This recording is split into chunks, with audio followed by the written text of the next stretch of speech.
Well, thank you for your punctuality. As I mentioned, we are about to open a new chapter of this morning dedicated to sustainability. We all know that from website to digital advertising, all the digital communication industry have a carbon footprint that could be reduced. So during the next hour or so, we are going to discuss the different ways we can improve our carbon footprint. How can we make some positive changes in the next decade, but starting right now? So you're going to hear some really clever panelists, as usual, including two keynotes. First of all, from Andrew, who is going to walk into the stage in a second. Andrew is the Partnerships Director at SeenThis and Programmatic Advisor at IAB Europe. Then you will hear the Head of Sustainability at Google. And then I will have the pleasure to be joined on stage by a fantastic panel. So in order to introduce this topic of sustainability in digital advertising, please welcome Andrew Hayward-Wright, Partnership Director at SeenThis. Welcome, Andrew. Over to you. Thank you. Hello. Sustainability is the first topic in a long time that isn't a construct of our industry.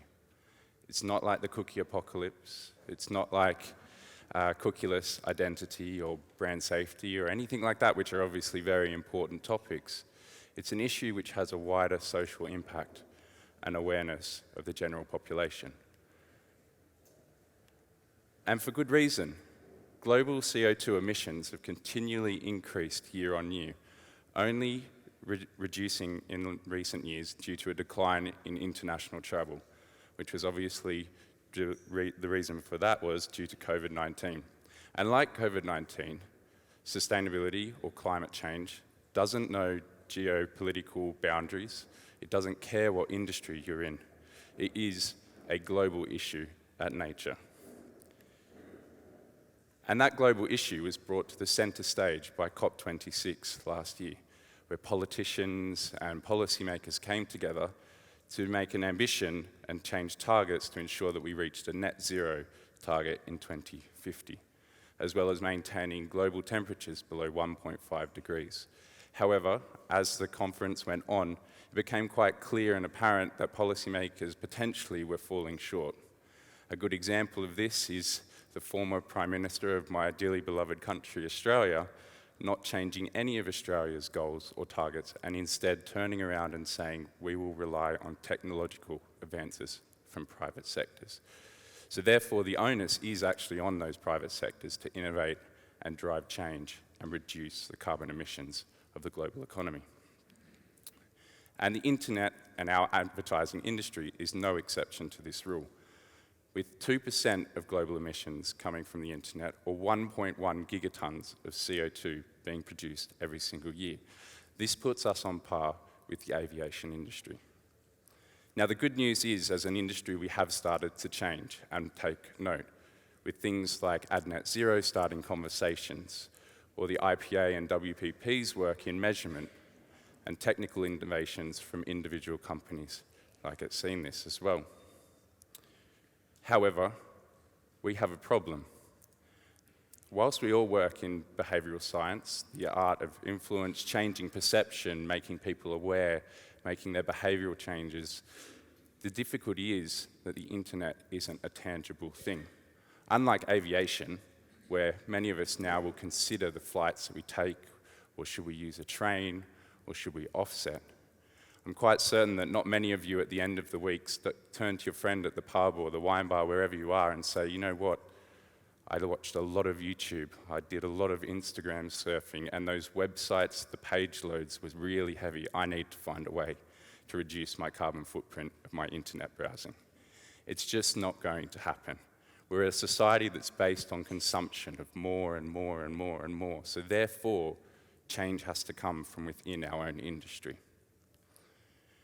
And that consumption is driving more and more data growth, data transfer, and energy consumption.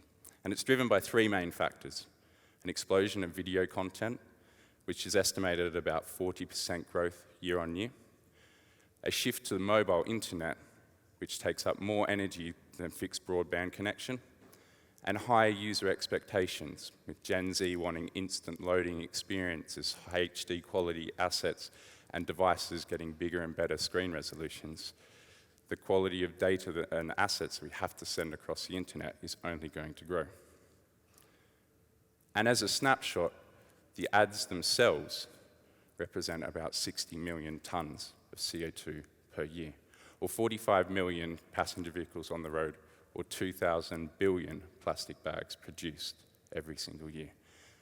Now, the issue here, or the thing to think about, is it's the sum of the parts. And whilst those numbers might seem big, every campaign on average delivers 4.5 tons of CO2. So it doesn't matter if it's 100,000 impressions or 100 million impressions.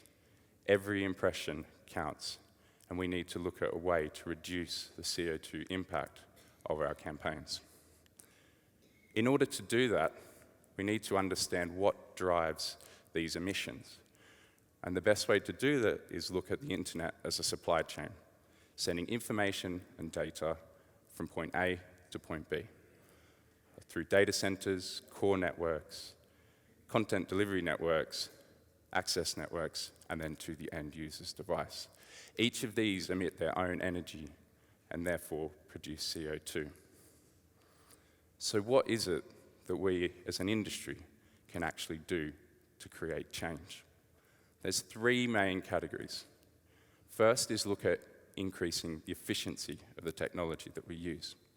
This is things like improving data centers or using hyperscalers. The problem here that lies is that the rate of technological advances and efficiencies is estimated about 13% per year. On contrast, data transfer is exploding by a rate of 44 times per year. We look to the other side in the supply of green energy, which is amazing, moving off carbon-heavy sources onto green renewable energies. However, by way of contrast, from 2000 to 2019, the reliance on fossil fuels of the global economy only decreased by 2%, from 86 down to 84%. There simply isn't enough renewable energy to go around. So if there's too much pressure on these two levers, what else can we do? Well, we should be looking at how we can reduce the amount of data and the amount of energy consumed. We should be looking at if, when, and how we're sending those files across the internet, syncing with those pixels, or making those bid requests and responses in a programmatic landscape. At this point, I should probably touch on offsetting. Now, offsetting is obviously good. However, it has had a bit of a bad rap in time over the last few years. But we need to be conscious and cognizant that offsetting alone is not enough. And this quote here is quite sums it up. I don't think there is such thing as a carbon neutral fossil fuel. It's a bit of an oxymoron. We cannot allow the use of offsetting to enable us to print carbon. It is just not sustainable. What we need to do is reduce and offset together. So, with that being said, what are some tangible behavioral changes that we can make within the advertising industry? So there's this notion of supply path optimization, and I'm sure we'll talk about this a little bit more on the panel, but SPO has a new meaning. Every single bid request that's sent, every single response that's duplicated is taking up more energy, and if it's not winning impressions, you need to look at if it's necessary or not. The consideration of targeting. I mentioned the cookie apocalypse. We're moving away from the cookie and we're moving towards identity solutions. These identity solutions often are backed up by machine learning algorithms and complex compute, which themselves take a lot of energy. So a considered approach to targeting in this addressable audience environment needs to be taken. Do you need 20 different ID solutions when one or two could suffice? Fraud now has a second negative. Not only is it a waste of advertisers' money and brand budgets, it also produces unnecessary energy consumption and carbon emissions. And lastly, the understanding of delivering effective assets. Do I need a 1 megabyte file for this ad, or could 100 kilobits suffice? What is the end user's device? What's the impact on the naked eye and the user experience? And there's obviously very many more opportunities and things that we can do, but these are four first actions that we could all collectively consider. So we've talked about the supply chain, we've talked about the core 3 pillars of what we can, or levers that we can do, and some more tangible outputs. What does good, sustainable marketing look like? Well, number one, we need to make sure the marketing message is one of sustainability. We talked about behavioural science, and it is the responsibility of the digital and advertising industry to make sure that the messaging is being given out to the wider populace. Next, we need to make sure that the actions match the words of those campaigns. And lastly, we need to make sure that the delivery of the digital activation is done in a sustainable manner. So taking the top image of the messy supply chain to the bottom of a more clean and sustainable one. And in doing that, we should all be thinking around the 3 Ps that were constantly brought up at COP26. And I encourage you, whenever you're looking at solutions, process changes, or innovation, to keep these in mind. Make sure that it addresses the people and the user experience, the planet and the environmental impact, and importantly, the profit or the performance of digital advertising as well. And in doing that, if we consider these 3 Ps in what we do, we will work together collectively to a more sustainable digital advertising ecosystem. Thank you very much.